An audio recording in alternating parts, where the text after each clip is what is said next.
was all this for? Some kind of survival bunker?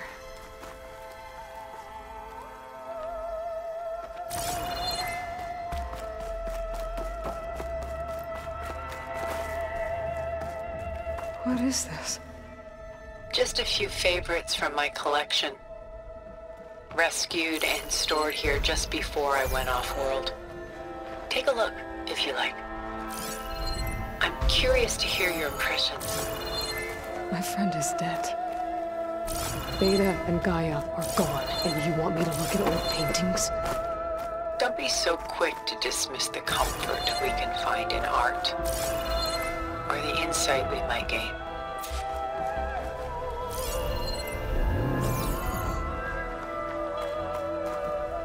My favorite pairing on the left is Woman Reading a Letter by Vermeer, a true master.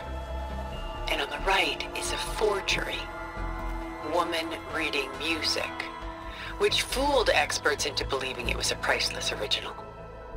Early in my career, I became fascinated with such deceptions.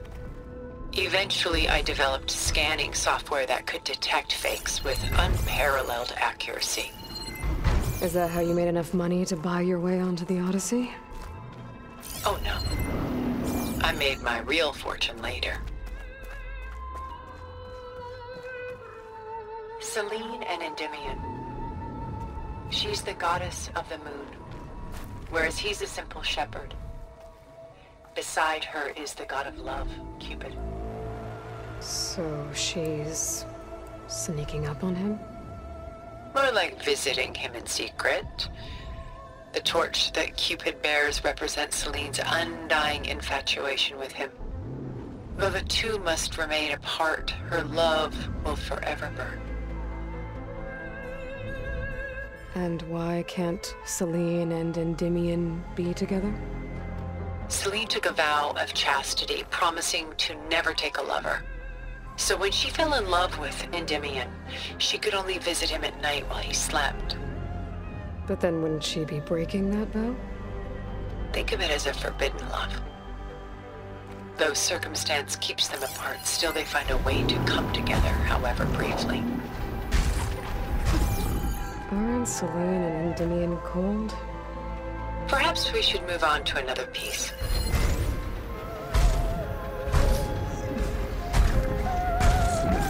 Shall we move on?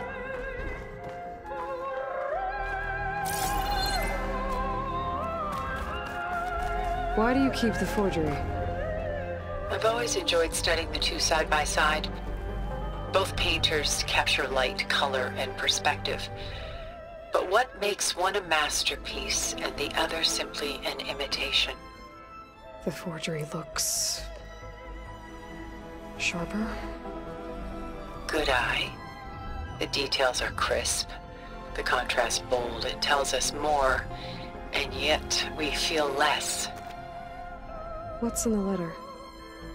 Who can say? What does the painting tell you?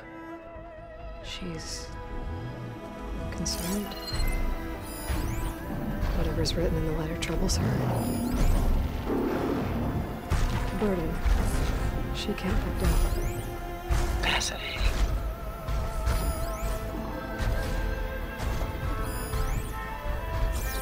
Why go through so much effort to make a fake masterpiece? The forger initially painted under his own name, but found little success. His work was considered unremarkable. But when he took on the guise of Vermeer, suddenly it was celebrated as extraordinary.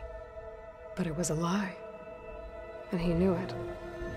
Sometimes we struggle to glean what is real and imagined, even within ourselves. The irony of these two is that Vermeer died in obscurity. He had no idea his work would become some of the most precious, most copied, most preserved pieces in all history.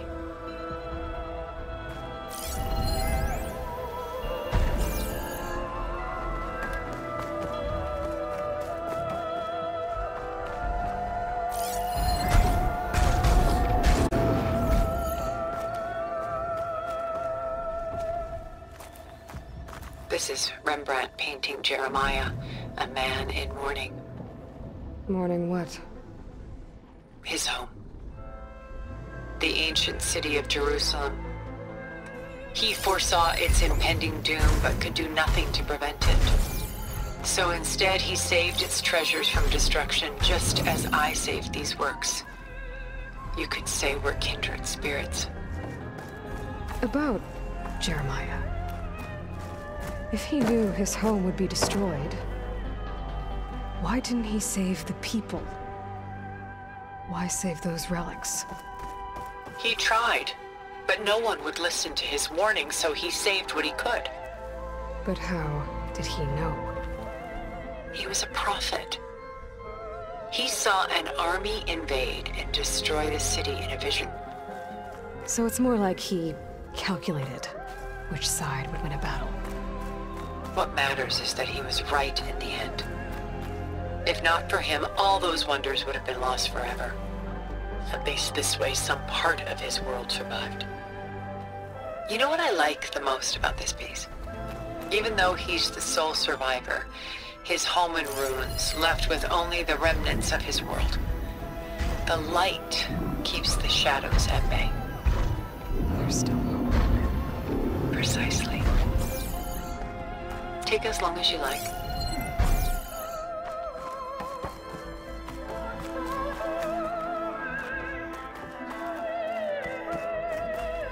A portrait of the painter, Rembrandt's son Titus, depicted in the habit of a monk. I don't get it. Why would someone like you, with infinite resources, care about this painting of a boy in a hood? It's not the image itself, but the feeling it conveys. The face is bright and defined, but his eyes are downcast, heavy with misfortune. And the background seems to swallow all light. The painting is infused with a sense of loss. I guess I understand how the painter feels. Works of art such as these can often cause us to look inwards at our own lives. I'm sorry about your friend. Had I been able to intervene, I would have. But the risk of losing you as well was too great. Everything went by in a blur. I couldn't get to him. You know, long before holograms and focus recordings, people relied on art to memorialize their loved ones. Because of works like this painting, their lives are immortalized. Rembrandt had 4 children by his wife. All but Titus died shortly after she gave birth to them. She passed not long after that. Titus became the only family Rembrandt had. Which is why he painted him this way. Indeed. Then tragedy struck again.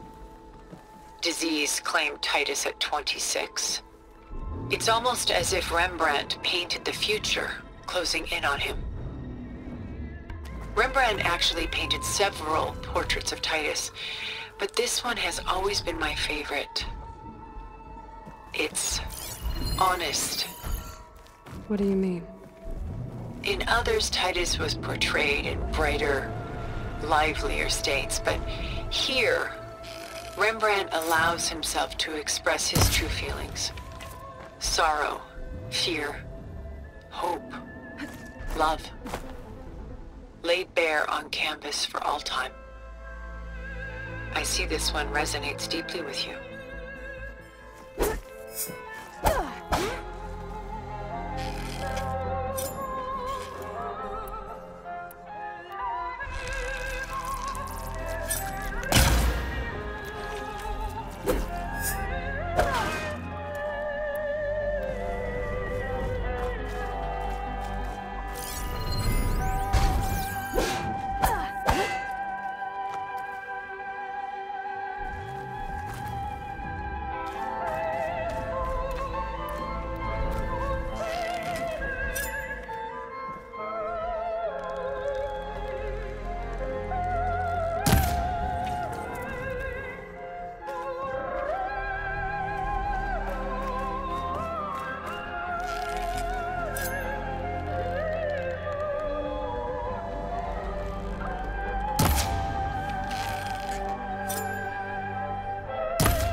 Rembrandt's The Night Watch, by far the most famous painting my homeland ever produced.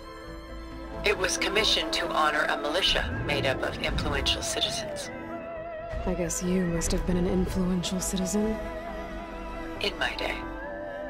But not as influential as you've been in this new world. The militia. They look disorganized. Where others painted such scenes in a stiff and stationary manner, Rembrandt chose to show them in action, preparing to march. He wanted them to feel alive. You can almost hear the commotion. Who's the girl in the painting? She's a strange one, isn't she? Bathed in light, though no one is paying attention to her. Many believe she's a symbol of the militia. A physical manifestation of their spirit, if you will.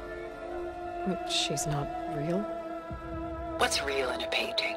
She's meant to represent the militia's virtue and victory. But I like to think they underestimate her. She looks as if she's seen something. What does she know? What secrets does she keep? There's so much detail to take in, isn't there?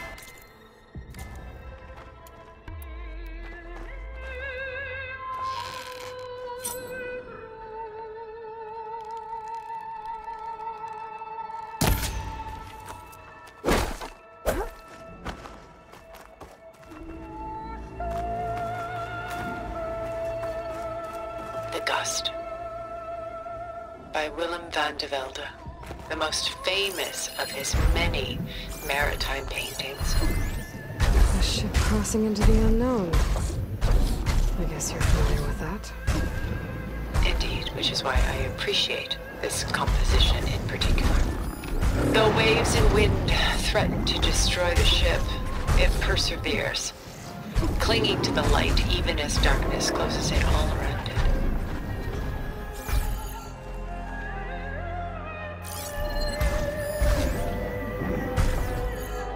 Where is the ship going? To a faraway land, most likely. My ancestors used ships like these to explore the world, sometimes at great cost. What were they looking for? Anything of value. They were traders willing to face unknown dangers to make their fortunes. But no matter how far they went, they always turned their sails home.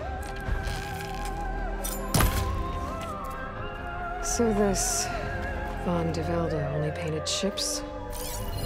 It was his specialty. Following in the footsteps of his father, Willem the Elder. The two had quite a journey of their own, taking them all the way to the court of a foreign kingdom. Did they ever come home? No, but eventually their lives worked it. Take your time.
Stunning, isn't it?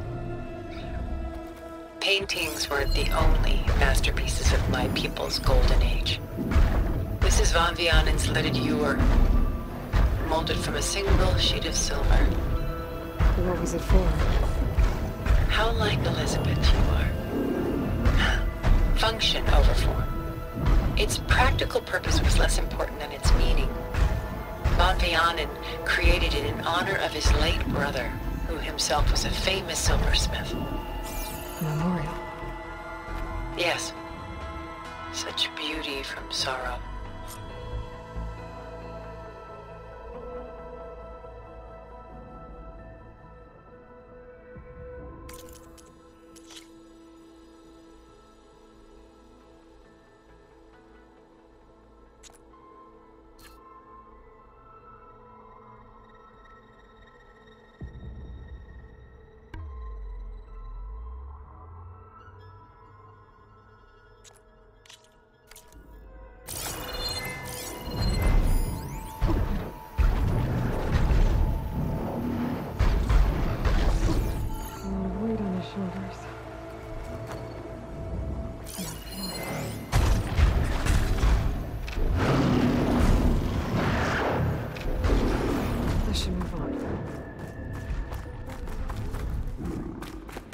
If this ewer was a memorial, how did you end up with it? As the Pharaoh swarm closed in, my homeland's greatest museum gave it to me, along with many other works, in the hope that I could preserve them. A masterpiece like this was too important to lose to history. I even considered bringing it with me off-world to ensure its safety. What do you mean? I took a calculated risk. This vault seemed more secure than the unknowns of space. Besides, I thought someday I might return. A long life, after all, has its advantages. Now, lo and behold, here I am. Exquisite, isn't it?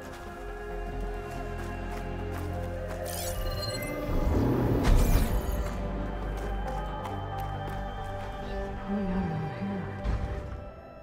Out of madness, out of grief. It's hard to watch her suffer. I should move on.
There you are. Feeling better? How did you find us? At the cauldron? And what did you do to everyone right before I passed out? All business, I see. Well, suffice it to say we were keeping a very close eye on Hephaestus, knowing we would need it at some point. Your ruse didn't fool us, and as for my little trick, it was an overload of the senses, accompanied by an energy discharge. Gerard and Eric were only momentarily disoriented due to their shields, but it rendered you unconscious while I got you out. Perhaps some breakfast might steady you a bit?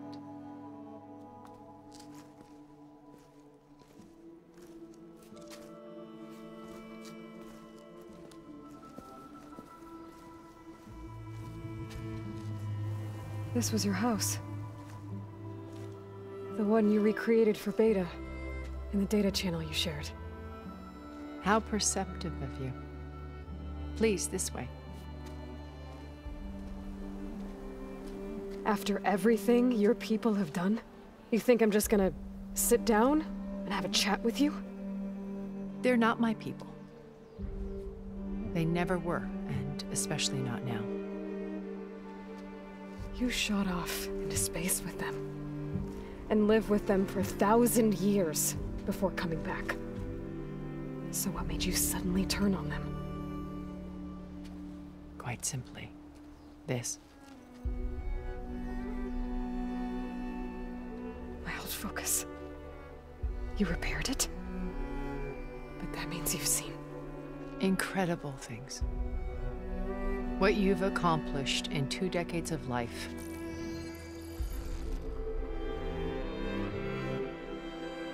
A 1,000 years at my back and I haven't even come close.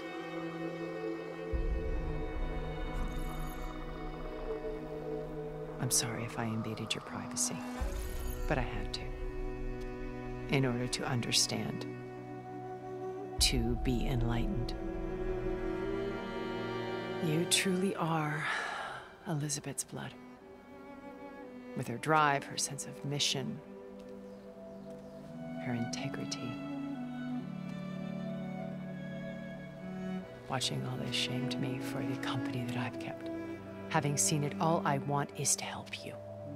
even if it means stopping your friends? Especially so. Please, sit down.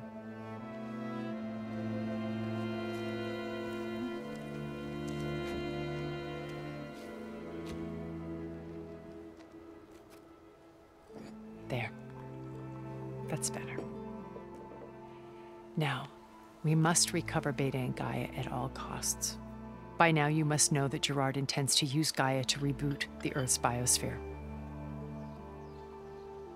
Remaking this world to specifications that would only suit us immortals. This process will kill every living thing on the planet. He calls it a clean install. Not if I stop him first. Not if we do.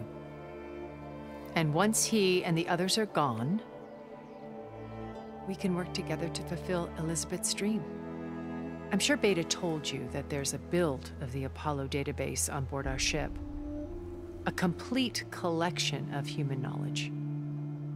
With that and Gaia, we could do everything Elizabeth wanted. Heal the biosphere, educate the people of this world, uplift them. Create the world she imagined. Let's not get ahead of ourselves. From what I've seen, your friends are invincible. I do wish you would stop calling them my friends. And they're not invincible. In fact, a friend of yours has found a way to defeat them. Silence.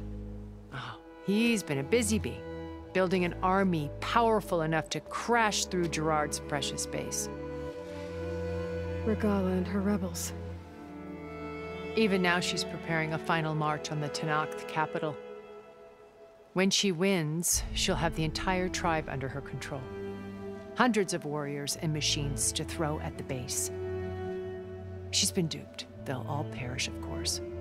But it should be enough to break Gerard's defenses and allow Silence to kill him.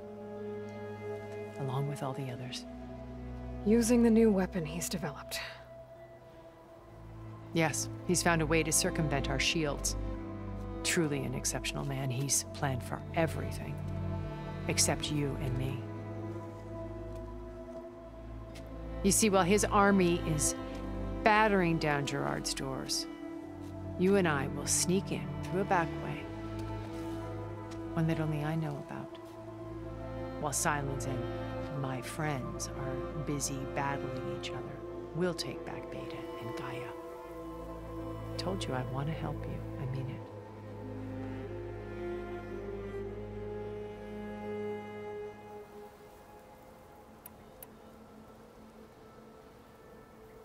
You said Beta is not in urgent danger, so what are the Zeniths doing to her? Putting her to work. Merging Hephaestus with Gaia. A difficult, time-consuming task, as I'm sure you know. They will compel her if need be.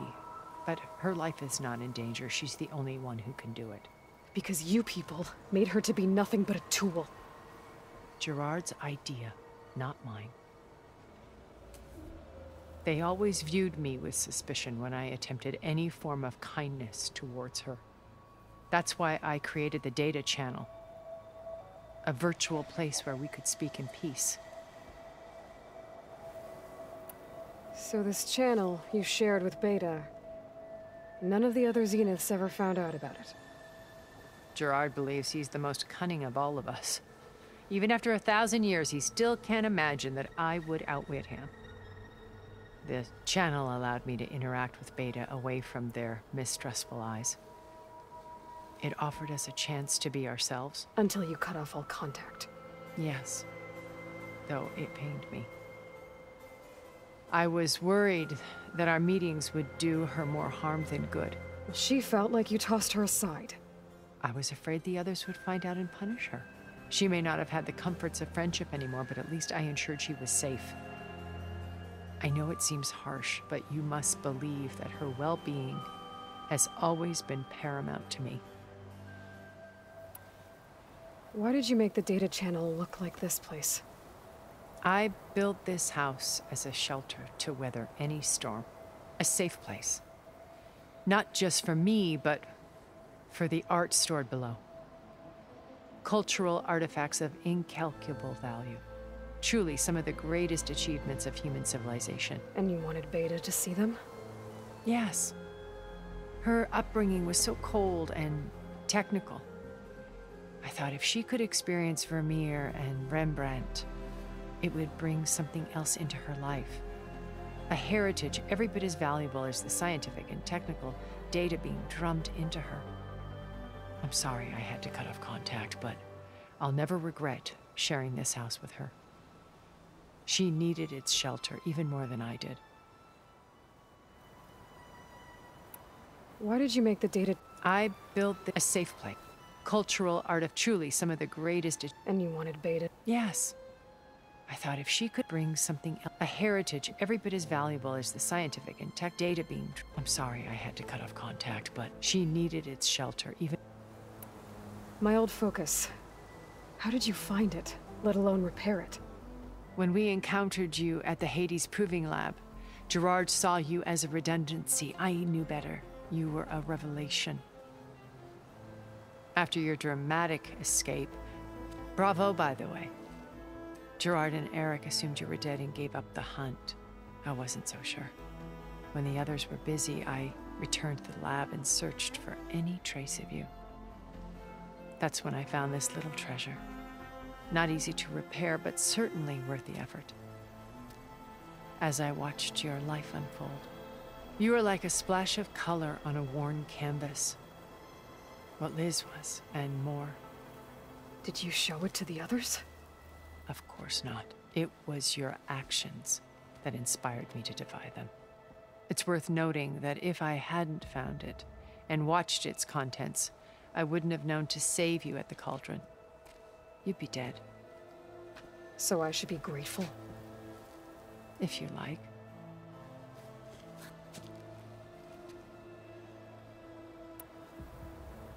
So you know all about me.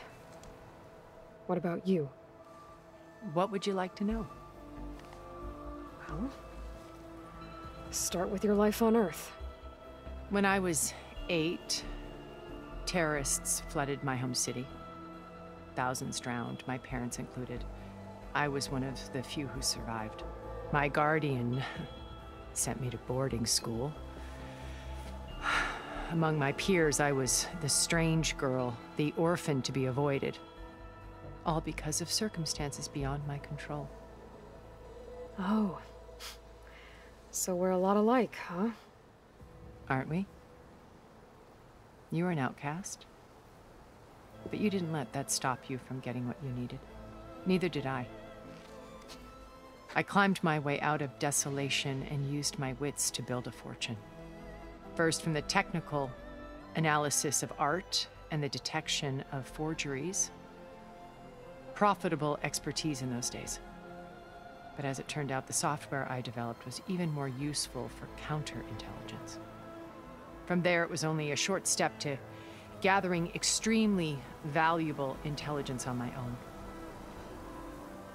You were a spy? More like a service one could turn to for information. I had to remain anonymous, of course, to protect my privacy. But despite that anonymity, Far Zenith inevitably sought me out. What happened when Far Zenith approached you? They painted an irresistible vision of humanity's future. One where we need not fear illness or death, where we explored the furthest reaches of the stars and thrived. It was only later that I realized that they only intended to bequeath this future to the rich and powerful. By the time I finally figured it out, the walls were closing in, Pharaoh's machines were devouring the Earth. So I accepted Far Zenith's invitation to a berth on the Odyssey. I wanted Liz to come, but she had nobler plans, as you well know.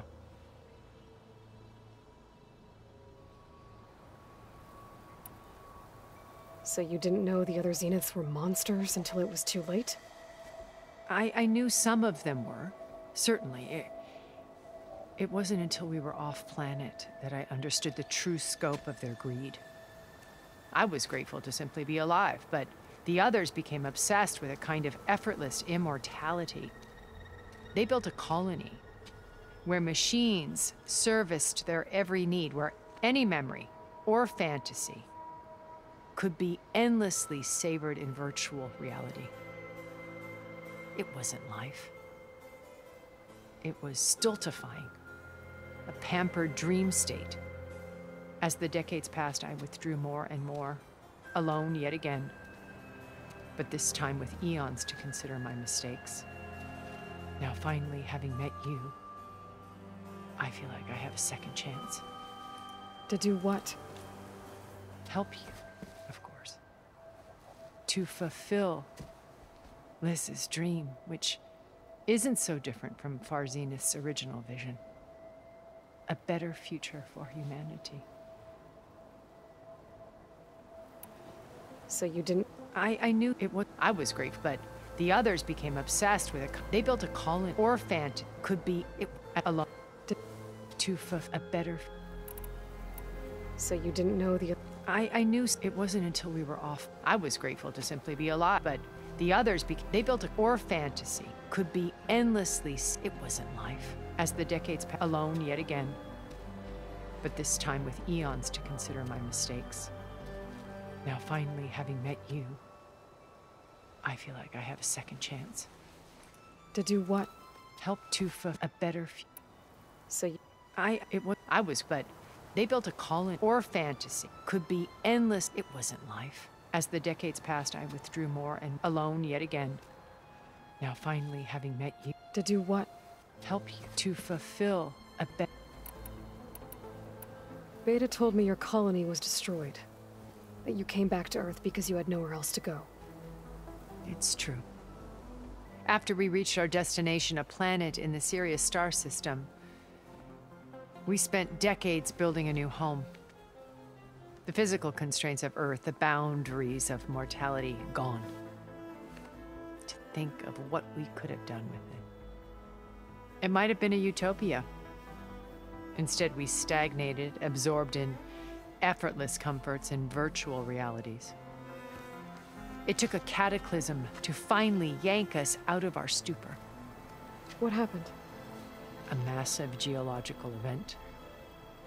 We knew of instabilities in the planet core, but we underestimated them. By the time the collapse was upon us, it was too late to stop it. Only a few of us made it to the ship in time. We set course for Earth, the only safe harbor left to us. Which you decided to make unsafe for anyone else. Not me. Gerard. He believes it's better to wipe the canvas clean than work around the smudges. No more primitive tribes, no more combat machines, only a blank slate to do with as he pleases. But we will stop him. All we have to do is get into that base. What exactly is your plan to sneak into the Zenith base? We will make use of a lesson I learned from an early age. Always know your exits. In this case, a place where Gerard's new construction meets the ancient foundation, a passage that only I can access. When Silence flings his army at the base, we will enter through this back door, bypassing most of the fighting. The distraction will provide us with a window in which to rescue Beta and Gaia. Once we're inside the base, where will we find Beta and Gaia? Here in the command center. By then, Gaia will have been reunited with all of its subordinate functions, including Hephaestus. What about the alpha build of Apollo on your ship? A simple matter of recovery once the others have been dealt with. With that in hand, we'll have everything we need to make this world as it should be. Once we're inside the...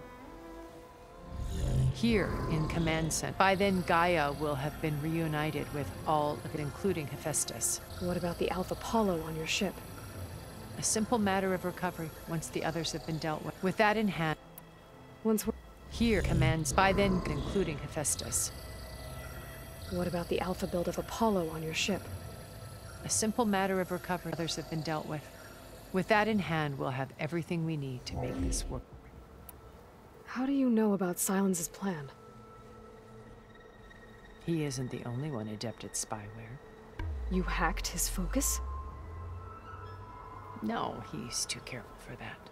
But his subordinates? Not so much. He gave additional focuses to the tribals he branded the Sons of Prometheus. The ones working with Regalla. By tapping their focuses, I learned about most of his dealings. The distribution of override technology, the arming of Tanakh rebels, and the secret pact with Regalla to attack Gerard's base. But how did he come up with a weapon that can take down your shields? That's the one thing I haven't been able to figure out, but however he did it, I'm quite certain it will work. With it and the Tanakh army, victory seems to be within his grasp. Such a shame he'll be disappointed. Regalla's only interested in killing Hekarro and waging war on the Karja. What does she have to gain by attacking Zenith? It's the price she must pay for her war. Without the ability to override machines, her little rebellion would have languished in the desert. So she trades with the Sons of Prometheus. Machines to help her overthrow Hekarro. In exchange for an assault on the base. Pride has deluded her into thinking she can actually survive such a battle. And all without ever knowing who the Sons of Prometheus really answer to. Yet for all of Silence's brilliance, still he underestimates you. That blind spot is what will allow us to take Beta and Gaia right out from under him. While hundreds of Tanakh are cut down outside. Regalla's only what is... It's the price she must, without the override her little... So she trades with the... In exchange from the base. Pride has... And all without ever knowing who the Sons of Prometheus really answer to. Yet for all of Silence's... That blind spot is what will allow us to take... While hundreds died. So you knew Elizabeth.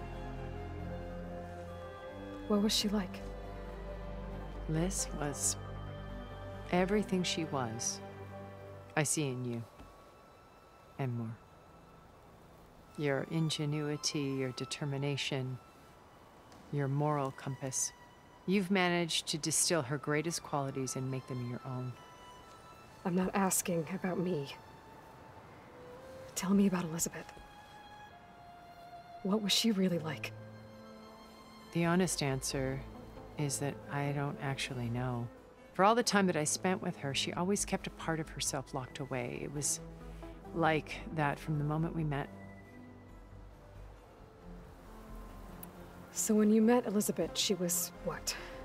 Distant? Aloof? Not aloof. Not exactly. It was a summit in Paris about machine learning. A touchy subject in those days. Because regulatory authorities were just starting to clamp down on AIs. Liz gave the keynote address. She had already achieved great renown for her work in automated environmental reclamation. But in her address, she was just starting to imagine the next step. An AI-driven system that wouldn't just act on its programming, but actually take responsibility for its sphere of influence. To care about life, not just follow orders. Revolutionary stuff. I was fascinated. And I wanted to meet her for a long time.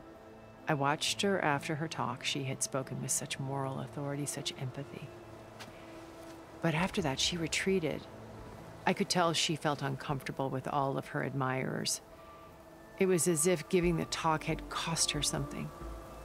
I didn't want to be a pest, so I planned my approach carefully.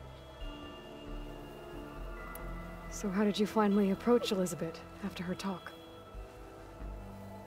I picked the right moment. The morning of the next day, right as she came back to the conference, she had just had her coffee. She was fresh, rested. It was like she had braced herself for the onslaught of colleagues. I asked if I could walk with her, then put forth a question about her talk that I thought was intelligent. Her answer made me realize it wasn't, but she was very welcoming. Almost as if we were previously acquainted. It was only halfway through the conversation that I realized she knew exactly who I was. It was quite a shock to me. My business was trafficking in secrets, and I took great pains to protect my anonymity. So that was Liz, perpetually one step ahead. I came to view our meeting as a metaphor for our friendship. She always seemed to know me far better than I knew her. I guess I know the feeling.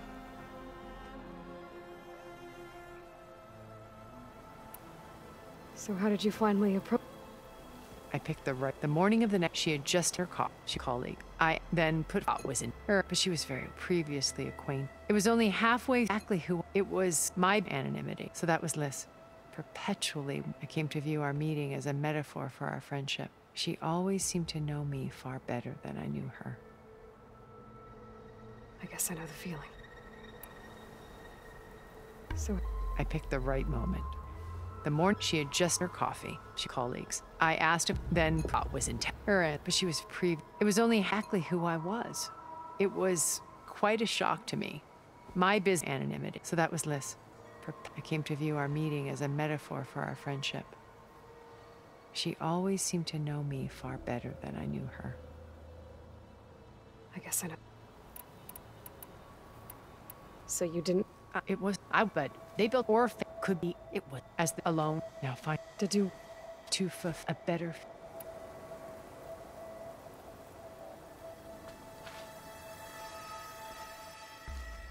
First Varl. Now Hekarro and the Tenakth.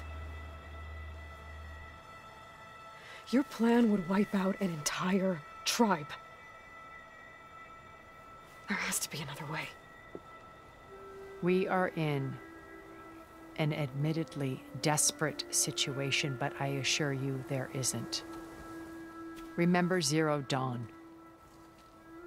Elizabeth's sacrifice. Sometimes many have to die for a new world to grow. If it looks impossible, look deeper. Wait. The data channel. It still exists, doesn't it? I need you to open it. Let me talk to Beta. Impossible. We might be detected. It's worth the risk. There is another way, one where the Tenakth survive. But we won't. If the others... If you want to help, open it.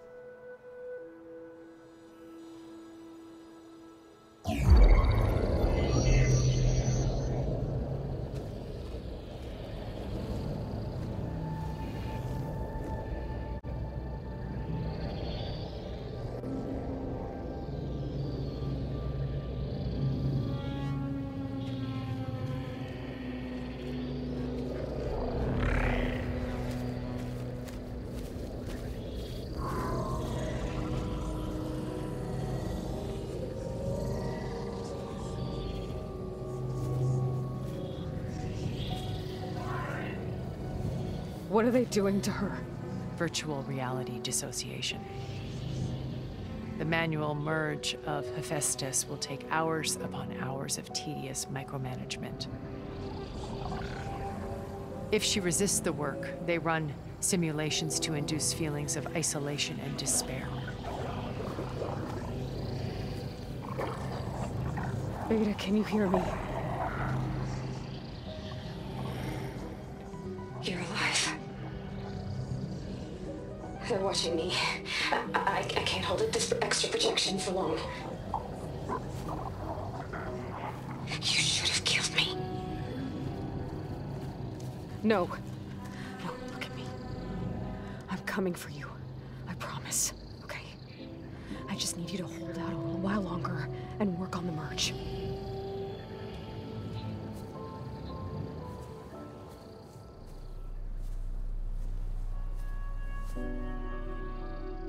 Then I think it can be done.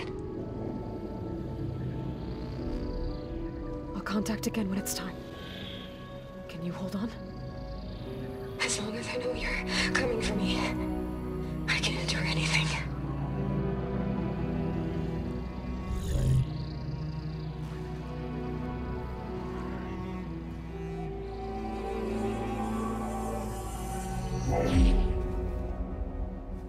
All right. I did as you asked. Now I think you need to tell me what you're planning. I'm going to take Sylens' army away. I don't need it. Only the weapon he made to penetrate your shields. And how do you propose to get it? Ask him nicely? Without Regalla and her rebels, he won't have a choice. We'll be his only option. Only option for what? What did you tell her? That is between me and my sister. Will be Sylens' only option for crashing that base. I'll tell you the rest later. But first, there are a couple of things I have to do. Oh. And what are those? Lay my friend to rest. And then I'm going to use the override that Beta gave me at Gemini to put an end to Regalla's rebellion. From the air. Wait. Since you insist on doing things your way, I know of something that will truly help you make a grand entrance with the Tenakth. The ancient Horus Titans still possess electromagnetic energy cells as part of their arsenal. Drop one of those on Regalla's army and they'll receive quite a surprise.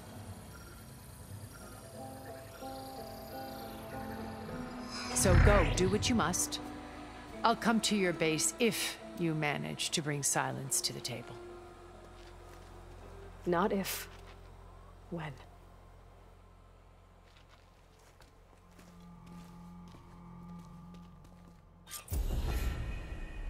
Erend, are you there? Aloy! Aloy, is that really you? Yeah, it's me. Where's everyone else? We're all...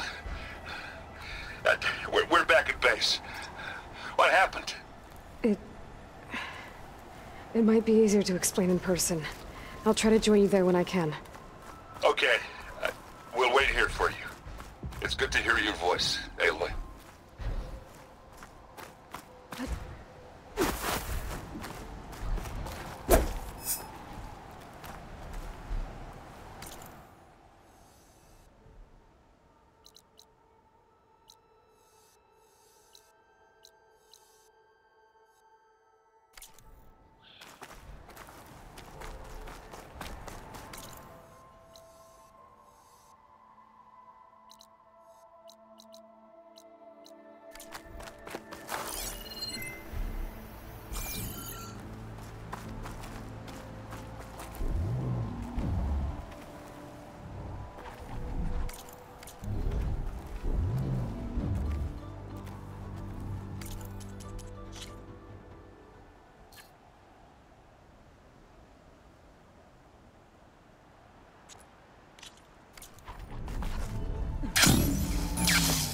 Just to let you know, I'm now patched into your focus network. Great. I take it the other Zeniths can't hear us? Of course not. And they don't know about your base either, in case you were wondering. I've sent you data on the Horus energy cells you can use against Regalla's forces. Reach out to me when you're ready to acquire one. Understood.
could hit it with purge water.